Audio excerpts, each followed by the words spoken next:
जिस महान विभूति को हम लोग पुण्यतिथि के माध्यम से याद कर रहे हैं, परम आदरणीय ज्ञानी जैल सिंह जी, जो भारत के 7वें राष्ट्रपति हुए थे, जो विश्वकर्मा परिवार से आते थे, सिख धर्म के रहते हुए भी राष्ट्र के प्रति जो इनकी निष्ठा थी, उस महान विभूति के चरणों में मैं पुष्पांजलि करता हूँ, नमन करता हूँ, प्रणाम करता हूँ। इसके बाद जिस खानदान से आप लोग आते हैं, जिसका आप लोग इतिहास कर रहे हैं कि मैं विश्वकर्मा हूँ, तो वाकई आप दुनिया के पैमाने पर विश्वकर्मा है, सिर्फ भारत के पैमाने पर नहीं। इसलिए कि आप लोगों ने अपने ज्ञान और कौशल के आधार पर जो भगवान कह रहे हैं इस धरती के, उन लोगों को आपने मदद किया है अपने ज्ञान और कौशल के आधार पर। आप विचार कीजिए कैसे मदद किए। हनुमान जी को भी गदा की जरूरत पड़ी तो इसी समाज ने बना कर दिया। राम को भी धनुष बाण और तीर की जरूरत पड़ी, खड़ाऊ की जरूरत पड़ी, सिंहासन की जरूरत पड़ी, इसी समाज ने बना कर दिया। मैं पूछता हूँ, कृष्ण को लोगों ने अवतार माना, उसको भी चक्र सुदर्शन बना कर दिया तो विश्वकर्मा समाज ने दिया। दोस्तों, विश्वकर्मा समाज जिन्होंने ये मीटिंग बुलाई है, माननीय अशोक बाबू, बसंत बाबू, और बड़ी खुशी की बात है कि हम लोगों के बीच पूरे राष्ट्र के पैमाने पर परम आदरणीय मान्यवर जयंतीलाल शर्मा जी जो आए हुए हैं, मैं मुख्य अतिथि को कोटि कोटि नमन करता हूँ, क्योंकि आप लोग इस समाज के अगुवा हैं और हम लोग जो है यही चाहते हैं कि यह समाज का जो त्याग है देश के प्रति और दुनिया के प्रति, वह दुनिया भूल गई है। इन महापुरुषों के बहाने हम लोग को अपने इतिहास को जानना बेहद जरूरी है, विद्वानों को बुला करके। दोस्तों, मैं पूछता हूँ, ये जो आपने त्याग किया है, आप जो पूरे दुनिया को जो मिसाल दिए, हम लोग खाली झूठना नहीं जानते हैं, इसीलिए अलग अलग टुकड़ों में बटे हुए हैं, क्योंकि हम लोगों पर जात का लेप चढ़ा दिया गया। याद रखिए दोस्तों, हमने आपसे कहा शंकर जो है, शंकर जो देवता कहलाते हैं, उनको डमरू आपने बना कर दिया है, त्रिशूल आपने बना कर दिया है, कमंडल सारे ऋषियों का तो आपने बना कर दिया है। आप छोटे कैसे हैं दोस्तों? और ये जो बिजली की रोशनी देख रहे हैं, यह बिजली का रोशनी बनाने वाला माइकल फैराडे जात का लोहार था, विदेशी था, जो पूरे दुनिया में रोशनी फैला दिया, जो यहाँ के देवी देवताओं के भी मंदिर मस्जिद में ये रोशनी उजाला हो रहा है। इसलिए दोस्तों, हाथ जोड़ के निवेदन करेंगे, इस धरती को मैं प्रणाम करता हूँ जहाँ इतना सुंदर कार्यक्रम हो रहा है, और आपकी सोच जो है वो अंतर्राष्ट्रीय सोच है, विश्व लेवल के सोच है, तब आपके खानदान के लोग जो है भारत के राष्ट्रपति बने। इसलिए मन से हीन भावना निकाल दीजिए कि आप जात में नीचे नहीं है, आप जात में सबसे ऊंचे हैं। कारण क्या है? जिससे ये विश्वकर्मा समाज काम करना बंद कर देगा, भारत का हवाई जहाज उड़ना बंद कर देगा, भारतीय रेल सेवा ठप हो जाएगी, दुनिया की जिंदगी ठप हो जाएगी, क्योंकि सारे तकनीक आपके ज्ञान और कौशल पर टिके हुए हैं। इसलिए इस समाज को मैं बार बार नमन करता हूँ, प्रणाम करता हूँ। दोस्तों, मैं कहना चाहूंगा आपसे कि हम लोग जिस महान विभूति को याद कर रहे हैं, अगर यह सीमांत के विश्वकर्मा समाज में पूरे भारत के विश्वकर्मा समाज को जोड़ने का काम किया है, तो इसके पीछे इनके जज्बे को आप देखिए। इन्होंने देखा क्या, हम भले हिंदू धर्म में पैदा हुए, लेकिन मेरा भाई सिख धर्म में पैदा हुआ है, क्योंकि आज बड़ी अच्छा दिन भी है। गुरु गोविंद सिंह जो इनके परम गुरु थे, माननीय ज्ञानी जैल सिंह जी, ये सिख परिवार से आते थे, लेकिन जाति के बढ़ई थे। आपके खानदान के लोग हैं, तो दुनिया के पैमाने पर आपके खानदान के लोगों के महापुरुषों की बात आती है, तो मेरे जैसे लोगों को बार बार बुलाइए और अंतर्राष्ट्रीय पैमाने पर निशान पैदा कीजिए कि विश्वकर्मा समाज दुनिया का एक नंबर समाज है। दोस्तों, होता क्या है, हम लोग बहुत कुछ बात भूल जाते हैं, इसलिए कि हम लोग जात के लिहाज में खांचे में जी रहे हैं। जात का जो लिहाज है, जो खांचा है, वो कुछ अलग है। उसमें कहा दिया कि खबरदार शर्मा जी के मीटिंग में जादव जी नहीं जाएंगे, कोहली के मीटिंग में वही भाई नहीं जाएंगे। अरे भाई, बाबा भीमराव अम्बेडकर ने जिस संविधान की परिकल्पना किया उसमें भारत के तमाम कमेरा वर्ग के लोगों को, तमाम SC ST OBC माइनॉरिटी के लोगों को एक तराजू पर तौल के कहा कि ये भारत के मूल निवासी हैं, इसलिए सोच को भी व्यापक पैमाना दीजिए। और जब व्यापक पैमाना देंगे तो क्या होगा, हम लोग मजबूत बनेंगे अपने मेरिट के आधार पर, क्योंकि आपकी आबादी जिस तरह से 14 करोड़ आदिवासियों की आबादी है, लगभग 14 करोड़ के आसपास आपकी भी भारत में आबादी है, लेकिन आपको राजनेताओं ने ऊंचा हक नहीं दिया, आपको जनसंख्या के मुताबिक भागीदारी नहीं मिली। मैं मंच से ऐलान करता हूं कि जब तक आपकी भागीदारी नहीं मिले तब तक एकजुट रहिए और अपने कामों को इतना व्यापक बढ़ाइए कि राजनेता आकर के आपसे पूछेगा। हम लोग होता क्या है, हम लोग कुछ अलग बातों में भूल गए हैं। हम लोग यही अपने को साबित करने में लगे हैं कि हम ब्राह्मण के खानदान के हैं, तो हम मनु के खानदान के हैं, तो हम वर्मा जी के खानदान के हैं।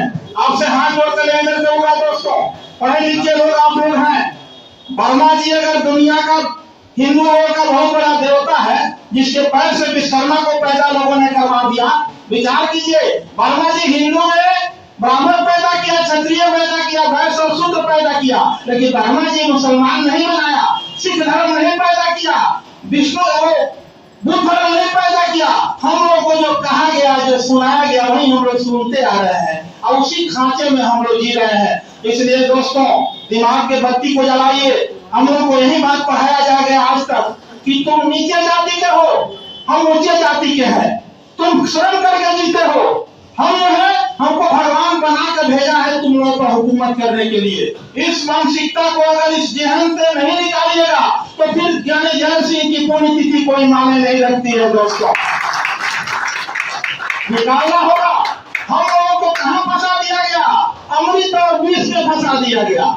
जानते हैं, जब सागर मंथन हुआ तो सुर और असुर लोग बासुकी नाग सांप के पोष के तरफ जो है वो देवता लगे थे और कमेरा वर्ग के लोग मुंह के तरफ लगे थे, इसीलिए हम लोग काले हो गए। इसलिए कि बासुकी नाग जब सांप छोड़ता था विष तो हम लोग काले हो गए। वाह यार वाह, कहा क्या, अब तो सागर मंथन में अमृत और विष पैदा हुआ, वही निकला रतन 14 वर्ष में दीपक भाई, वो अमृत और विष भी था। हम लोग उस अमृत और विष के जंजाल में पूरी जिंदगी अपना गंवा दिए। मैं पूछता हूँ, पदार्थ का गुण धर्म जो है वो व्यक्ति के अनुसार नहीं बदलता है। अगर देवता लोग अमृत पी गए तो पी करके छोड़ दीजिए। हम लोग तो कमेरा वर्ग के लोग थे, अहिरवदिया, कुर्मी, कुहान, लोहार, सोनार, चमार, बीन, मलाम, मुनिया, ये सब कमेरा वर्ग के लोग थे जो छोटे जाति में आते हैं, असुर में आते हैं। मान लीजिए कि हमारे खानदान वालों को वो अमृत नहीं मिला, लेकिन जो अमृत पी लिए वो अमर होकर के कहाँ चले गए, कहाँ कॉलोनी है उनका, कहाँ उनका गांव है, रहते कहाँ है वो। और भारत एक ऐसा देश है, बहुसंख्यकों का देश भारत है दोस्तों। कारण क्या है, हम लोगों को पढ़ाया गया कि जानते हैं, मीरा जौहर पी ली तो वो अमर हो गई, शंकर जी विष पी लिए तो नीलकंठ हो गए। वाह दोस्तों, और वही जो है सुकरात को दे दिया गया तो बेचारा मर गया। इसलिए सागर मंथन की झूठी कहानियों को इनकार कीजिए, मनों को जोड़िए और भारत राष्ट्र को मजबूत करने के लिए, क्योंकि आप उस खानदान के लोग हैं जिन लोगों ने पूरे दुनिया के पैमाने पर अपनी पहचान बनाई है। और मैं दावे के साथ कहता हूँ कि मानो जब वन युग से मैदानी इलाकों में आया, खेती करना सीखा, तो जानते हैं अगर आपकी कृपा नहीं होती तो देश का प्रधानमंत्री हवाई जहाज पर नहीं होता। आपने इंसान को क्या दिया, हल बना कर दिया, खुरपी बना कर दिया, कुदारी बना करके दिया और इंसान को खेती करने में मदद किया। नहीं तो भगवान के नाम पर अगर हम लोग जपते रहते, अब विश्वकर्मा समाज अगर हल कुदारी नहीं दिया होता तो काठ के हर से ही खेती होता, लोहा के हर से खेती ना होती दीपक भाई। इसलिए आप लोगों का जो योगदान है पूरे दुनिया के पैमाने पर मानव के इतिहास गढ़ने का या इंसान को चांद पर जाने का आगाज श्रेय है तो इस विश्वकर्मा समाज को है। इसलिए हीन भावना से ऊपर उठिए दोस्तों और इंसान को जोड़िए। तो कभी इरशाद भाई बोल रहे थे, देखिए बड़ी हम लोग खुश होते हैं कि भाई ऐसा समाज हो जाए कि विश्वकर्मा समाज में जागो नहीं जाए। अगर मैं चाहता हूं क्या कि हमारे लोगों को आदमी, हम लोग आदमी तो है, बात सही है, बोल बुद्धि विद्या है, लेकिन दिमाग इतना कचरा से भरा हुआ है। आज तक जो हम लोग को कहवाया गया, जो सिखाया गया, वही हम लोग बोलते आए। हम लोग अपने ज्ञान और कौशल को कभी नापे जोखे नहीं। हम लोगों को क्या कहा गया? अच्छा डॉक्टर है, मास्टर है, प्रोफेसर है, इंजीनियर है, सभ्यता और संस्कृति के नाम को कहता है, डॉक्टर है, जज है, प्रोफेसर है। हम लोगों को कहा गया कि गोबर को गणेश कह दो, ला। हम लोगों को कहा गया कि पत्थर के शिव जी का वो है पत्थर का टुकड़ा, कोई हम लोग कहते आए। इसलिए ध्यान से दोस्तों सुन लीजिए, सम पर सौ सहजाता, एक जैसी जिसकी पैदाइश होती है एक जात का होता है। पूरे दुनिया के इंसान को आने और जाने का रास्ता एक ही है। पैदा होता है अपने माँ के गर्भ से, एक ही रास्ते से, मरता है तो उसको जला दिया जाए या दफना दिया जाए या पानी में दहा दिया जाए। दुनिया में औरत और मर्द को छोड़ करके दूसरी कोई जाति नहीं है। अपने हकों के लिए, अपने जनसंख्या के मुताबिक हिस्सेदारी के लिए आप अपने संगठन को मजबूती दीजिए। और मैं दावे के साथ कहूंगा, परम आदरणीय छेदीलाल बाबू आए हुए हैं और बसंत बाबू है, आप लोग पाई जोड़ करके मैं भी उसमें भागीदार बनूंगा। एक बुकलेट जारी कीजिए अपने लोगों का, जहां भी अपने आपके बच्चे, आपके लोग उच्च पद पर आसीन है, क्योंकि हम लोगों के यहाँ उच्च न्यायालय के अधिवक्ता भी आए हुए हैं जो संविधान के तहत जो है हम लोग अधिकार की बात करते हैं। इससे होगा क्या, लोग आपस में जुड़ेंगे और तब जो है विश्वकर्मा समाज पूरे दुनिया के पैमाने पर अपना जो झंडा फहराएगा और साबित करेगा कि हम पूरे दुनिया के विश्वकर्मा लोगों ने, क्योंकि इटली का रहने वाला मार्कोनी जो रेडियो बनाया था आपके परिवार का था। एडिसन, थॉमस अल्वा एडिसन जो लाउड स्पीकर का आविष्कार किया आपके परिवार का था, लोहा जाति का था जी। क्या करता था वो बेचारा, गरीब आदमी था, पेपर और पेड़ा बेचता था स्टेशन पर। पढ़ने गया तो टीचर कहा कि देखो, टीचर ने क्या किया कि लेटर लिख करके उसके पॉकेट में डाल दिया, कहा कि अपने मम्मी को दे देना। लेटर लेकर आया बेचारा एडिशन और मम्मी को दे दिया। उसकी मम्मी ने उसको पढ़ा लेटर को अलमारी में रख दिया और उसकी मम्मी रोने लगी। पूछा एडिशन ने, माँ क्यों रो रही हो? कहा कि बेटा पत्र में लिखा है कि तुम पढ़ लिख करके बहुत बड़े आदमी बन जाओगे, दूसरे देशों में तुम नाम कमाओगे। एडिशन कहा कि इसमें रोने की क्या बात है? अतः नहीं, ये खुशी के आंसू हैं। एडिशन बोला, उसकी मां बोली ये खुशी के आंसू हैं। संयोग की बात है कि जब एडिशन की मां मर गई और थॉमस अल्वा एडिशन ने डायनामो का आविष्कार किया, थॉमस अल्वा एडिशन ने लाउड स्पीकर बनाया, लेकिन जब एक दिन वो कमरे की सफाई कर रहा था तो अलमारी से वो लेटर मिला और लेटर में लिखा गया था, टीचर ने दिया था कि तुम्हारा बेटा जो है पागल है, वो पढ़ नहीं पाएगा, इसलिए इसको कहीं दूसरे जगह भेज दो, इस स्कूल से नाम कटवा दो। जब वो देखा उसको याद आया थॉमस अल्वा एडिसन को कि मैं तो ठीक था, मेरा टीचर ही पागल था जो हमारी बात को नहीं समझा। और मैं उस मां को नमन करता हूं जिस मां ने हमको पढ़ा लिखा के वैज्ञानिक बना दिया। यानी थॉमस अल्वा एडिसन आपके खानदान में पैदा हुआ था। यह सोच लेकर के यहाँ से जाइए कि आप अपने घर भी थॉमस अल्वा एडिसन को पैदा करेंगे, आइंस्टीन को पैदा करेंगे, न्यूटन को पैदा करेंगे, ज्ञानी जैल सिंह जैसे सरीखे को पैदा करेंगे, तब जाकर के उनके पुण्यतिथि की कामयाबी होगी। क्योंकि जानते हो उसी इंसान के साथ जो हुआ, हम और आप होते तो टूट जाते। लेकिन जो आदमी कांग्रेस का दामन थामते हुए भी कांग्रेस के गलत नीतियों का खिलाफत किया, कहता था कि भले हमारी पद रहे या जाए, लेकिन इसका गम नहीं है, लेकिन जो सच है उसको मैं कहूंगा और तब जाकर के दुनिया में इनकी जो है वो पूरे सिख सहन के लोग इनको याद कर रहे हैं। इसलिए हाथ जोड़कर निवेदन है दोस्तों, ये बसंत बाबू का प्रहलाद बाबू का ये आ रहा है कि अपनी वाणी को खत्म करें। मैं अगले मीटिंग में जब भी मैं आऊंगा आपके पूरे इतिहास को विस्तार से समझाऊंगा और कभी भी झूठी चीजों का वकालत मत कीजिए। स्वर्ग और नरक के नाम पर ब्रह्मा जी का मूड़ी जो है मत होते रहिए। आप खुद जो है दुनिया के विश्वकर्मा हैं। आपके अंदर इतनी कला कौशल क्षमता है कि दुनिया के लोग आपके कदम पर चूमेंगे। इतना ही कर करके इस धरती को मैं नमन करता हूँ। जानते हैं जहाँ ये प्रोग्राम हो रहा है, रात में बुद्ध का इतिहास पढ़ रहा था तो पता चला कि भगवान बुद्ध इस शांति वृक्ष के पद जो है शांति जिसको झगड़ा बर कहते हैं, वहां बुद्ध रात में विश्राम किए थे। और क्यों मैं बुद्ध का नाम लिया? इसलिए राष्ट्रपति बनने झंडे पर दिखाया गया अशोक धम्म चक्र, जहां कहा जाता है कि भारत का राष्ट्रीय धर्म बुद्ध धर्म है जो विज्ञान की बात करता है। इसलिए मैं भगवान बुद्ध को याद किया।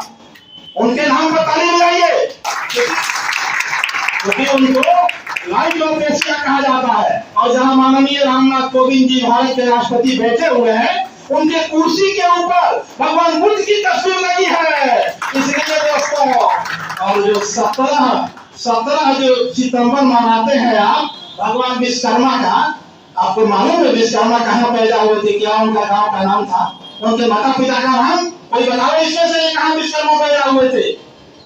नहीं मालूम है, क्योंकि आपके लोगों को हाईटेक कर दिया गया।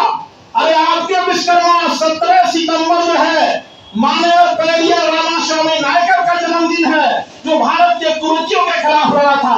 उसी नाम पर जो है आपके विश्वकर्मा को हाईजेक कर दिया गया। जाकर के गूगल से पूछिए, तस्वीर देखिए, पता चलेगा। दक्षिण भारत का नहीं बल्कि पूरे भारत का वो एक ऐसा इंसान था, ज्योतिबा फुले हो, चाहे मानव ज्योतिबा फुले हो, बाबा साहेब भीमराव अम्बेडकर हो, पेरियार रामास्वामी नायकर हो। नायकर जी आपके परिवार से आते थे, उनकी तस्वीर मिलाइएगा, पता चलेगा कि पंचमुखी जो विश्वकर्मा की बात करते हैं वो रामास्वामी नायकर है, जिनका जन्मदिन 17 सितंबर को होता है। इसलिए महापुरुषों के जीवनी को पढ़ाइए और अपने विचार को शुद्ध कीजिए। भाई को भाई से जोड़िए। राष्ट्र की मजबूती के लिए 7 जो खंड में बटे हुए हैं, पढ़ाई 7 कुड़ी, लोहार 7 कुड़ी, सब लोग अलग अलग कुड़ी में बटा हुआ है। अरे कुड़ी तोड़ के ब्याह करो दोस्तों। विदेश के पैमाने पर खून टेस्ट हो रहा है। खाली जात जो है 6743 माननीय मुख्य अतिथि जी, भारत में जात जिंदा है। रूस, चीन, जापान, अमेरिका के लोग ब्लड ग्रुप देख करके शादी करते हैं। हम लोगों के यहाँ जब ही घोड़ा गाड़ी खरीद के आता है, मोटरसाइकिल, ट्रैक्टर, तब ले जाता है मंदिर में, पूजा करवाता है। अरे भाई जो बनाया है उसको न बुला करके उसका नमन करो, कि वो वैज्ञानिक के चलते तुम बाइक पर चल रहे हो, उसको नमन नहीं, उसको ज्यादा यही खोज करके लाया है। इसलिए दोस्तों, अंधविश्वास के खिलाफ, भारत में जात पात के खिलाफ, भारत के कुरीतियों के खिलाफ ये जो बांटने वाली शक्तियां हैं उनको शिकस्त दीजिए। बाल बच्चों को पढ़ाइए लिखाइए और राष्ट्र को एकता के धागे में पिरोइए। इन्हीं शब्दों के साथ मैं पुनः आपको नमन करता हूँ, प्रणाम करता हूँ और इस भारत देश के संविधान को भी मैं नमन करता हूँ। जानते हैं, मत घबराइएगा तो सोचिएगा कि हम लगता है कि ये लोग नास्तिक आ गया है यादव जी। अरे दोस्तों, दुनिया में नीदरलैंड एक ऐसा देश है जो पूरा का पूरा नास्तिक है, लेकिन आस्तिक लोगों का जो झगड़ा है मंदिर मस्जिद का, वही फरियावता करता है। नीदरलैंड में अंतर्राष्ट्रीय न्यायालय हेग है और वही दुनिया के झगड़े का फैसला होता है। इसलिए दोस्तों, आस्तिक नास्तिक में पढ़ने की जरूरत नहीं है। अपने मेहनत और मेरिट पर विश्वास करने की जरूरत है और आपकी जो भागीदारी, आपका जो हक मांग रहा है, उन लोगों को मुंह तोड़ जवाब देने की जरूरत है। और विश्वकर्मा समाज के लोगों के हाथों को मजबूत कीजिए, तब जाकर के ये समाज और आगे बढ़ेगा और आपके हक को मिल पाएगा। नमस्कार, प्रणाम, जय भारत, जय भारत का संविधान। अरे भाई, तो बहुत ज्यादा आप लोग चलिए।